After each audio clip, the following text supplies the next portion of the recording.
Hello and welcome to my first video on reaction and reaction types. There are actually 5 reaction types I want to focus on, some of the more common ones. I'm going to start with decomposition, then I'll do synthesis, then I will probably do combustion, single replacement, and double replacement reactions. So this will be the first of those 5. As far as decomposition reactions go, typically what you have is you have something breaking apart. A common way to recognize it is if you'll notice here I have like AX forming A plus X. So you have basically a couple of things, sometimes it's several atoms, sometimes it's just 2 types of atoms breaking apart in some way to form more things, smaller things.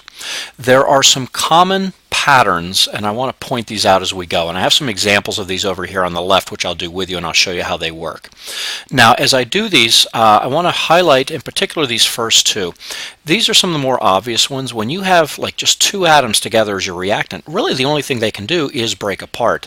So PT and O is going to form, and PT is platinum, it's going to break apart into platinum and oxygen. The one thing you need to remember is that when oxygen is by itself, it's diatomic. And if you recall, there are several atoms that fit this criteria. Hydrogen is one, so when you write it by itself, not in a compound, but by itself, it's going to be diatomic. You're going to have nitrogen, oxygen, fluorine, and then as you go down the halogen column, you're going to have chlorine, bromine, and iodine. When those guys are by themselves, you write them as H2N2 or what have you. You should also know that phosphorus is typically a P4 and sulfur will be an S8. And so I'd like you to use those when you put these by themselves for the subscripts.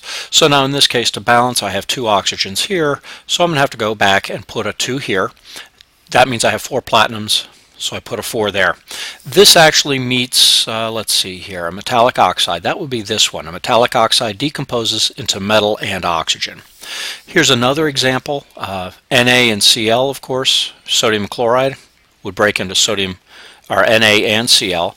And again, Cl is one of these diatomic elements, so when I do it by itself, I have to do it as Cl2. It means I have 2 Cl, so I have to put a 2 in front, which gives me 2 NAs, and so I have to put a 2 in front of there.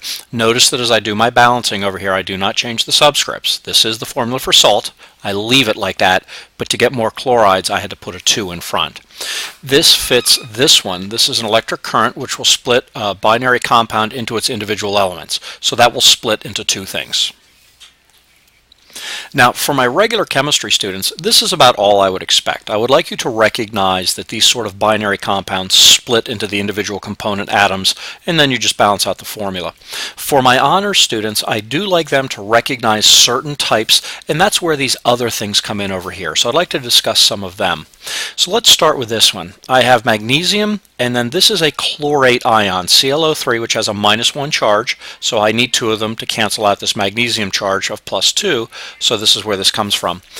These are some things you need to know, and what I have is the first one right here, sorry I kind of crossed that out, is a metallic chlorate. Well, that's what I have. Magnesium is a metal, ClO3 is a chlorate. That will decompose into a metallic chloride and oxygen. So what's going to happen is this metal will combine with chlorine. Since magnesiums are alkaline earth metals, column 2, they have a +2 charge. Chlorides are halogens, they're -1, so my formula is going to be MgCl2. Plus, it tells me that the other thing that's usually produced here is oxygen. Well, that's O, but as we just said, that's a diatomic, so that's going to be O2. So then what happens is it kind of tells it for me. So as long as I know that, and I always recommend to my students, take some flashcards, put metallic chlorate on one side, and on the other side put metallic chloride and oxygen. That way you'll always know, and there aren't too many of them, but that will really help you recognize this. So on a test, you see magnesium chlorate, bam, you know right away it's the chloride and oxygen. As far as balancing, the Mg looks good to begin with. The O's kind of screwy here. I've got a lot of things, so why don't I just do the oxygens since that's really only in one place on either side. I've got 6 here, so I'd put a 3 there. That fixes that. I now have 2 chlorides. I'm okay there, and I have 1 Mg, so everything works out okay. So that is one of these types. That's the first of these that you should recognize as an honors student. The next one I have barium carbonate. Well, you'll notice the metallic carbonates oftentimes decompose into what we say is the metal oxide, and I'm sorry my print didn't come out real well there for the oxide, and carbon dioxide. So I'm going to have the metal oxide and carbon dioxide. So here's my metal. So I'm going to have barium oxide. Bariums are +2, oxides are -2, oxygen's -2, so it's simply BaO plus CO2. And again, there you go. So we have our metallic carbonate decomposing into the metallic oxide and carbon dioxide. Okay, here's another one. A metal hydroxide, and you'll notice I have that one listed here. Metal hydroxides typically decompose into metallic oxides.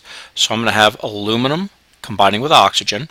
Aluminums are +3, oxygens are -2. The common multiple is 6. So that means I'm going to need 2 of these and 3 of these. So this will be Al2O3. It decomposes into that and water. So we're going to have plus H2O. And now to balance this, if you'll notice here, I have hydrogens and oxygens for that matter, but hydrogens are going to come in groups of 3. Since the O's are in several places, I'm going to do those last, as I've told you in previous videos. So what I'm going to do here is I'm going to say, well, now listen, if I can have 3 H's here, 2 here, the common multiple is going to be 6. So I'm going to start out by putting a 3 there and a 2 there. That gives me now 6 H's, so I'm okay there. I have 3 O's, so I have 6. Well, that worked out kind of nicely for me as well. I have 2 Al's, and that worked out as well. So that meets the criteria for this one. So that's metallic hydroxide. So those are just some common ones, and we would like you to just recognize those types, and it's good just to recognize a few of those, because when I get to the synthesis reactions, they're going to be the exact opposite. This last type of reaction requires a little bit more explanation. This is referring to this one right here. Oxyacids decompose into the acid anhydride in water. A couple of things. Some terminology here is in order. First of all, an acid anhydride is simply a non-metallic oxide. So what I have there is I have a non-metal. Things like phosphorus, sulfur, and so forth, combined with oxygen. And that's what we call an acid anhydride, or kind of a non-metallic oxide. Oxyacids, those are made with oxyanions, which were things like sulfate, which was SO4, or nitrate, which is NO3, where you typically have like a non-metal and some oxygens together. And so we call those oxyacids because you've got that in there. So you'll notice this is an acid because I have an H in the beginning, and I have, in this case, it's a phosphite. So this would be phosphorus acid. Ite becomes us, so this is a phosphorus acid. But what this is going to break down into, as I'm showing you here, is an acid anhydride, which means I'm going to have some P's and O's together. I'm going to have to figure out the subscripts in just a moment.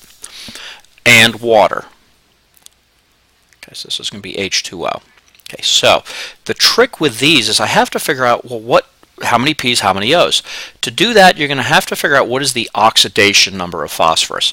Well, the nice thing when you're doing these is generally it involves hydrogen because it's an acid, and O's because, again, it's an oxyacid.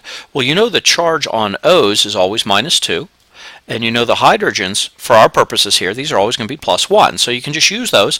If I have 3 hydrogens at +1 each, I have a total charge of +3. I have 3 oxygens at -2 each, which means I've got a total charge of -6. Well, all of these guys need to add up to 0. And again, I can't fit pluses in here very easily. But so basically 3 plus what? -6 is going to give me 0. Well, of course, that is a positive 3. 3 and 3 gives me 6, -6 will give me 0. So what that's letting me know is the oxidation number for the phosphorus is +3. Now please don't get confused. This is different than when we did ionic things. When we did ionic things, you know, we had, group 15 would be -3 and so forth. So this is a little bit different. So in this case, just treat this, it's an oxidation number. It's a little bit different when these things are covalently bonded.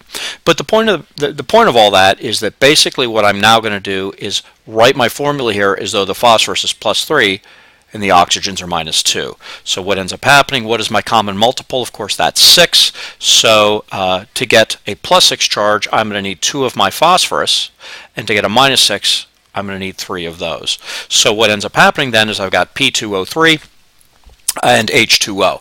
But that's how you figure these out. Now if I go back and balance this, I would say, all right, listen, I've got 3 hydrogens, I've got 2, common multiple is 6, so I'm going to put a 3 there, a 2 there, that gives me 2P, so that works out. I have 6 O's, I have 3 here and 3 here, so that works out. So that's how you do the decomposition of an oxyacid. Now you'll notice when I do synthesis in the next video, I'm going to do all of these in complete reverse. I'm going to have some water and some acid anhydrides, and I'm going to kind of do this same thing backwards to get the oxyacid, to get the hydroxide, to get the carbonate, and to do the chlorate. So it's important you recognize these from a decomposition standpoint because that's going to help you when we get to the synthesis equations next.